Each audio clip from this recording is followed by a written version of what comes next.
welcome. I'm so glad you found your way to this corner of the archive tonight. I was just sitting here, looking over these old parchment blueprints. They're incredibly brittle.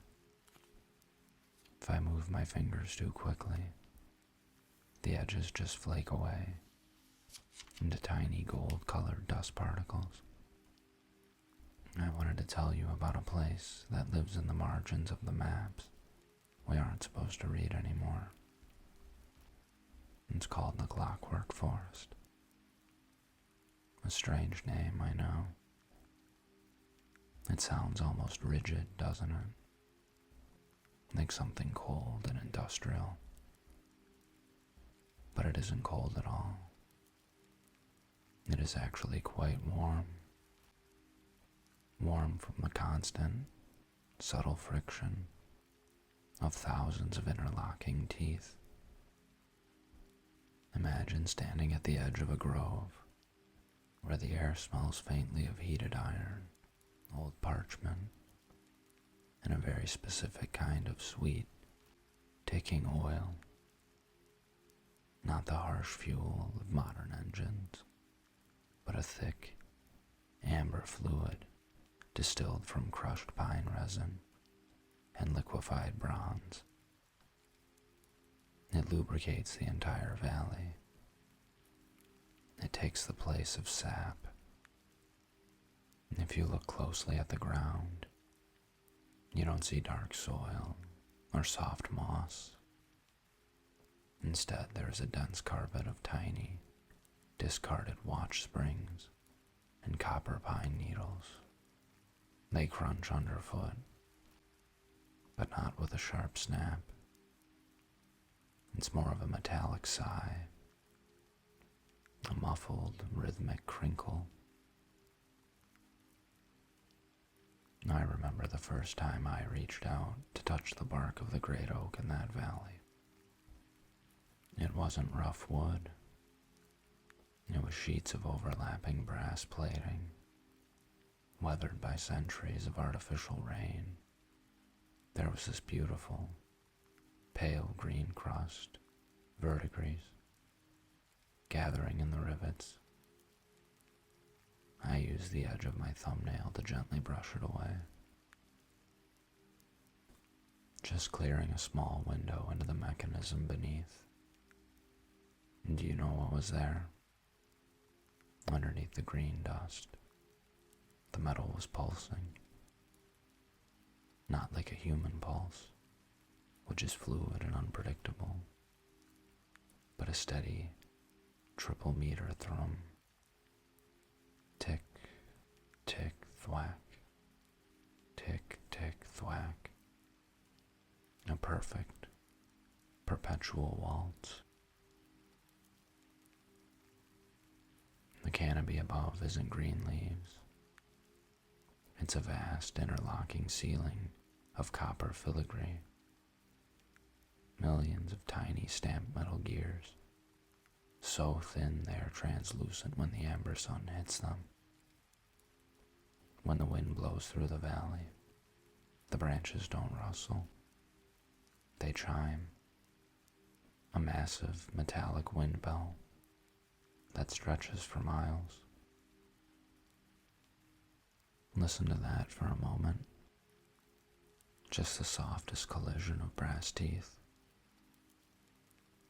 The canopy moves in waves, adjusting its angles to catch the light, tilting each mechanical leaf just enough to funnel the sun's warmth down into the deep piston's roots.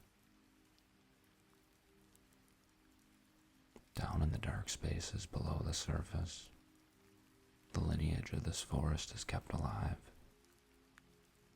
There are no seeds here. Instead, the older trees drop heavy, weighted pendulums into the soil. These pendulums swing back and forth in the subterranean dark, driven by the turning of the earth itself. Over decades, the friction pulls up copper veins from the bedrock, slowly weaving a new trunk from the ground up. It's a dying ecosystem, though. That's the tragedy of the golden era. People forgot to bring the oil cans. They forgot that even the most beautiful eternal machines require someone to occasionally listen to their friction. Without care, the gears begin to bind. The verdigris thickens, locking the branches in place. I spent hours out there, just tracing the main fuel lines. They run along the surface of the roots, like raised veins. You can feel the warmth of the amber fluid moving inside them, pumped by a central, clockwork heart, hidden somewhere deep in the mountain, the center of the woods. If you sit quiet enough, if you let the room around you fade into the background, you can almost hear that mountain heart. It's a heavy, iron counterweight dropping down a shaft, miles long, then being slowly reeled back up by water wheels driven by underground rivers. Every time the counterweight reaches the bottom, a shudder goes through the entire forest.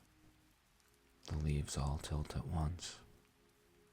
The birds, which are made of spun silver and clock springs, pause their mechanical songs, and they wait for the click, click, and then the cycle begins anew. The oil flows, the gears turn another millimeter, and the forest survives for one more hour, one more rotation of the grand celestial gear train. I've been trying to document the exact blueprints of the routes. It's difficult because the landscape changes slightly every night. As the gears rotate, the trees actually migrate. A grove that was on the eastern ridge during the spring solstice will have clicked its way to the western valley by winter. It's a slow, migratory dance across the gears of the world. Look at this diagram here. This shows the main junction box for the willow trees by the Copper River. The river itself isn't water, you know. It's mercury silver, heavy and perfectly reflective, sliding silently over a bed of polished steel rollers. These rollers prevent the riverbed from wearing away. The willows hang their brass weeping wires down into the silver stream. They absorb the static electricity generated by the rushing liquid. It is an entirely self-sustaining masterpiece, a forgotten craft. But it requires documentation. It requires someone to remember the sequence of the valves.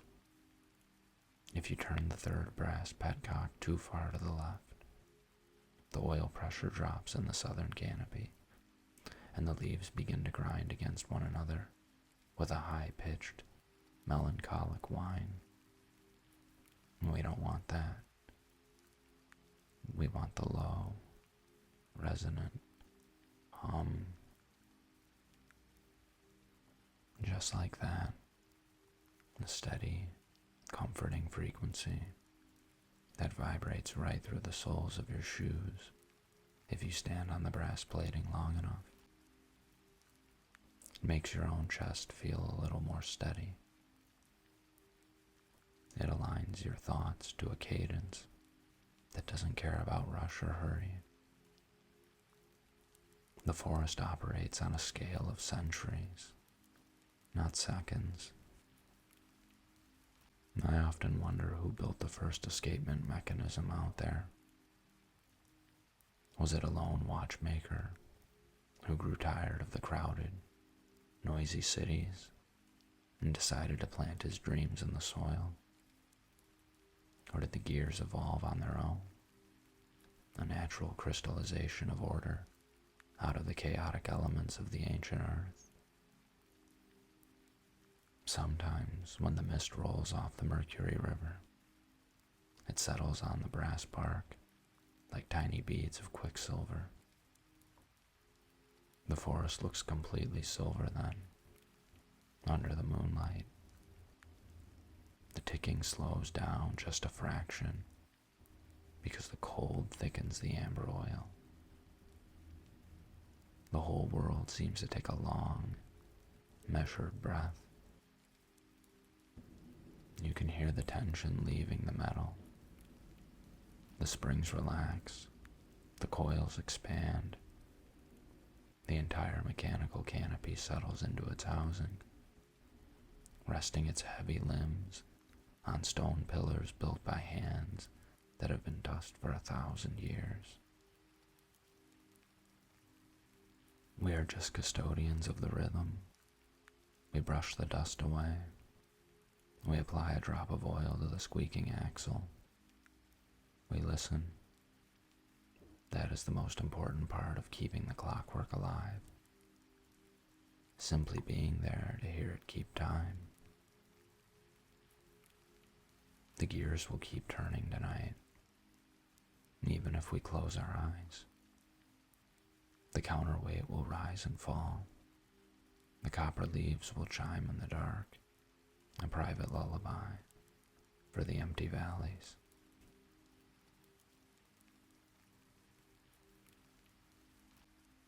Tell me, if you had the winding key to the entire world, would you turn it to make time go faster? Or would you let the springs run down until everything was perfectly, beautifully still?